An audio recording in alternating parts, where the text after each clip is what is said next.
Subscribe to our YouTube channel for in-depth interviews of India Inc. and press the bell icon so that you do not miss our updates.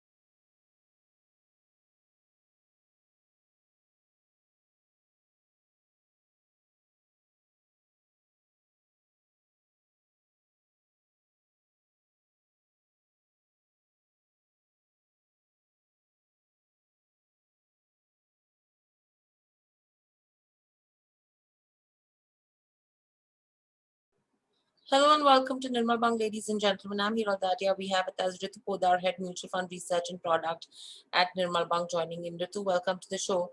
Let's start with analyzing with what's happened with the data that's coming for the month of March. Clearly, if you go to see the AUM, it's touched a historic high of almost 32.17 lakh crores as on the 31st of March, and it's a 30% rise that we've seen. What is this data indicating? Because one thing is clear that after 8 consecutive months of outflows, equity mutual funds have started to see a net inflow. Um, Correct. Actually, the data points which you have mentioned is correct. Like as you said, that mutual fund industry actually has grown up last financial year with a good margin. That is just because first, for one is because we have seen the market actually has gone up sharply. So that is totally, or I would say the completely due to mark to market. We have seen such kind of a gain in the industry area. And secondly, for the month of March, especially if we'll talk about the equity AUM, definitely, equity inflows are, after 8 months, we have seen an inflow in the 9 months. And that, it's quite positive for the entire industry, because since long we are seeing in the market, there is a one-way rally we have seen after, Hmm. May, June. So people were doing, the investors were like little skeptical about to putting money into the equities, because market was making every day new high. So that is what in the last 1 or 2 months we have seen, that market is in a range bound kind of a thing. So that Hmm. is what now the restructuring which which we have observed is has been reduced, and people have start parking money, or allocating money into the equities with the long term viewpoint. So that is one, I think, observation which we can by seeing the March numbers. Right. So, Ritu, when we see the March numbers with regards to where the equity segment is concerned, which are the categories which are actually gaining traction and seeing majority of the inflows coming in? So overall, on the equity side, if you will see, then mostly all the categories have seen positive flows, apart from one or two categories, that is a value category and the multi cap category. So these are, apart from these two categories, I think across categories we have seen a positive. Major inflows we have seen is in a sectoral and thematic, and the mid cap segment, which is around 2000 odd crores in sectorial and 1500 odd crores we have seen in a mid cap. In these two categories we have seen a inflow, good inflows, and we have seen a NFOs also in these two categories. So that is one of the thing which, because of that, we have seen a major inflow in these two categories. Right. And moving from there on, if you see with regards to where debt mutual fund is concerned, now debt funds have seen an outflow in the month of March as compared to an inflow in the previous month. So is that a trend that we could start seeing from here on, where on we could constantly see outflows from the debt market and movement coming into the equity market. Do you think that could be a possibility? Debt market, this see the March end is like a financial year end also, altogether. So that is what this is a general phenomena. Generally we see huge outflow from the debt side, basically from the shorter maturity products, as you know, lot many corporates or the institutional customers exited or redeem shorter maturity products to meet their year-end advanced tax or GST shortfall and all. So that is the general phenomena which we see every year end. We see a huge outflow from the debt category per se. Secondly, yes, a little bit, from this numbers, April, definitely from the April numbers, we might, it will be clear from our side. Uh, Whatever money is we are seeing coming into our equities, yes, in the bad times, investors have parked their money into shorter maturity products. That is also one of the reason, the shifting from debt to equity Hmm. has happened in this month. Right. And overall, in terms of the SIP data as well, what is that indicating so far? So SIP numbers, if you see, that is a record high. We have seen a 9,182 crores kind of SIP book in the month of March.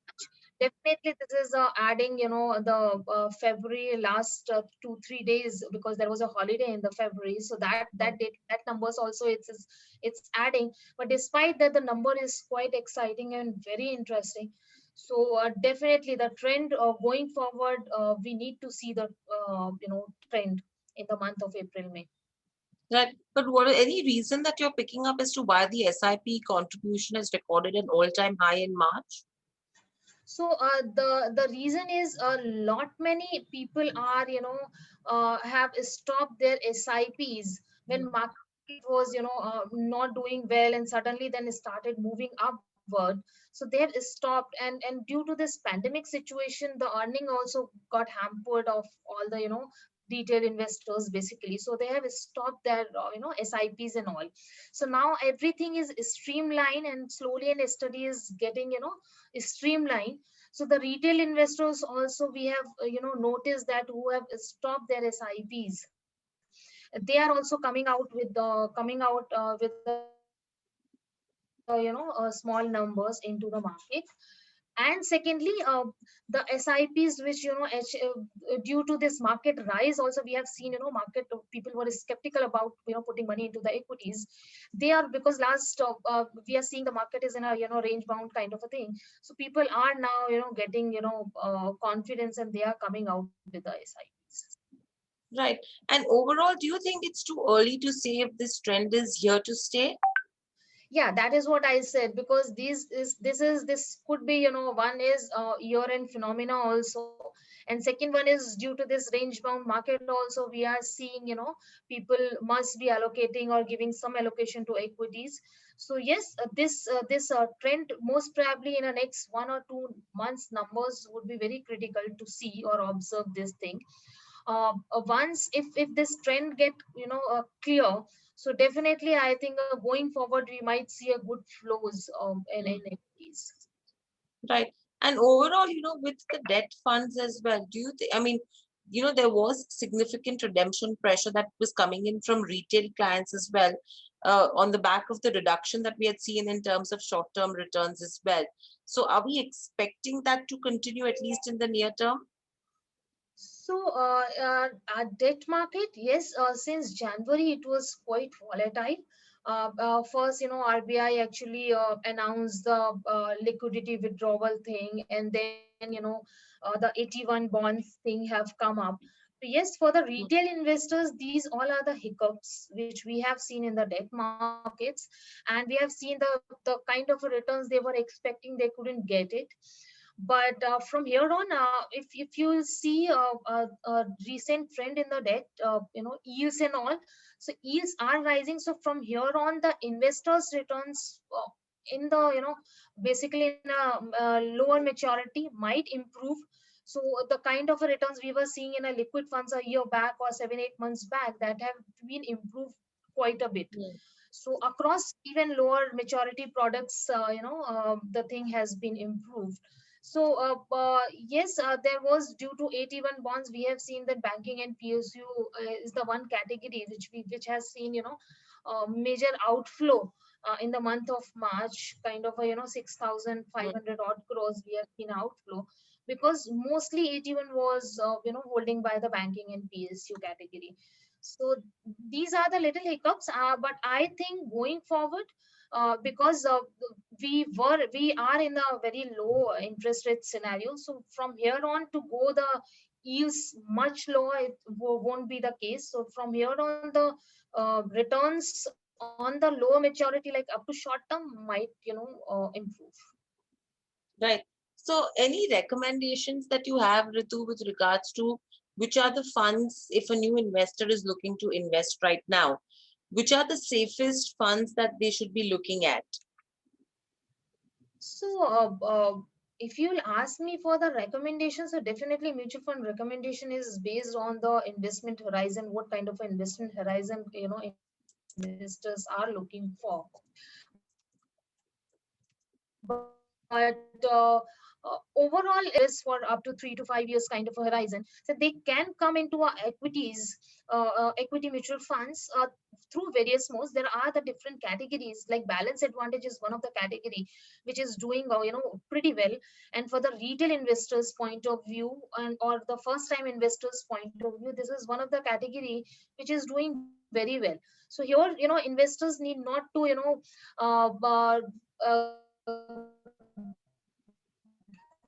go through as per the market, market is going up or down. He need not to worry about that thing.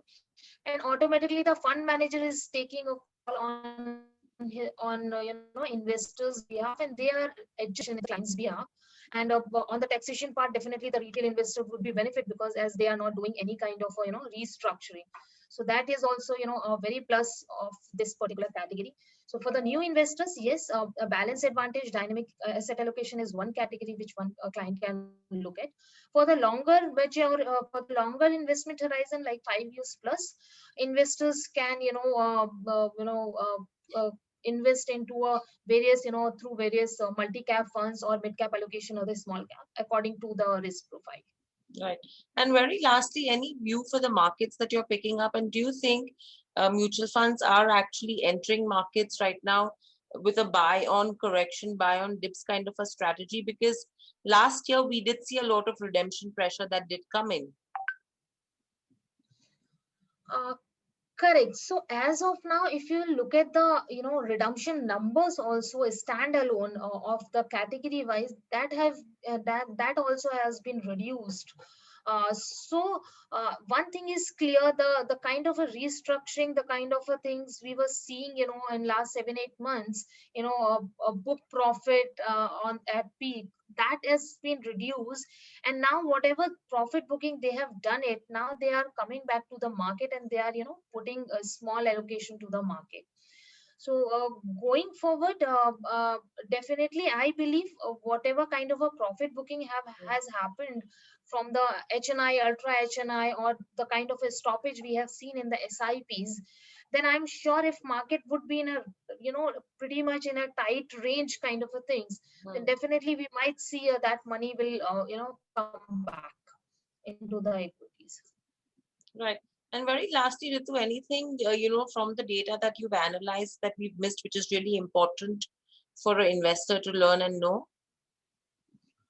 So basically, one thing is on the debt side, because of lot many hiccups in the lot many changes has happened on the debt front. So people are expecting, by seeing the last, expecting the returns expectation is quite high on the debt side, because last financial year we have seen a rate cut of 100 pips plus. So that actually was with big positive of the debt mutual funds, and few debt mutual funds actually we have seen the return of a double digit. So now the retail investors, by seeing the previous numbers, they're expecting that they can earn around 9, 10, 11% kind of a returns, but that is not the scenario. So now we are on a very low interest rate scenario. From here on, to make a double digit return is not possible in the debt mutual funds. But yes, if you will invest properly and plan accordingly of your investment horizon, then definitely you can outperform the traditional investment avenues. Right. Thank you, Ritu, so much for this advice. And thank you, viewers, for joining in as well. And we will join you next month, same time. Thank you so much. Thank you, Edel. Thank you.